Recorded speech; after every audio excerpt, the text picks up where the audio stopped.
అబ్బా! చాలా నీరసంగా ఉంది. చాలా బద్ధకంగా ఉంది. నా వల్ల కాదు అంటున్నా, తినడానికి ఏదొకటి చెయ్యి అని మీ ఇంట్లో వారు, మీ పిల్లలు గోల చేస్తున్నారా?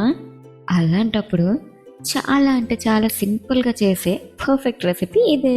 ఒక ప్యాన్లో 3/4 కప్పు నీళ్లు పోసి, సరిపడేంత ఉప్పు, కాస్త జీలకర్ర వేసి స్టవ్ వెలిగించి మూత పెట్టి నీరు మరుగుతూ ఉండగా 1 కప్పు బియ్యపిండి వేసి స్టవ్ ఆఫ్ చేసేసి బాగా కలిపి మూత పెట్టేసి ఒక 5 నిమిషాలు అలా వదిలేయండి.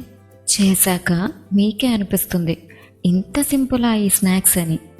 ఒక 3 రోజులకి సరిపడా చేశారంటే మీ పిల్లలు మీ బుర్ర తినడం మానేసి స్నాక్స్ తింటారు. మీరు హ్యాపీగా రిలాక్స్ అయిపోవచ్చు. 5 నిమిషాల తర్వాత ఈ పిండిని ఇలా చక్కగా ఒత్తుతూ మెదుపుతూ బాగా కలిపితే ఇలా చపాతీ పిండి ముద్దలా తయారవుతుంది. కాస్త పొడి పిండి చల్లి ఇలా చపాతీలా వత్తి మీకు నచ్చిన షేప్స్లో కట్ చేసుకొని ఫోర్క్తో ఇలా అన్నిటికీ మధ్యలో రంధ్రాలు చేసుకొని ఆయిల్లో డీప్ ఫ్రై చేస్తే సరి.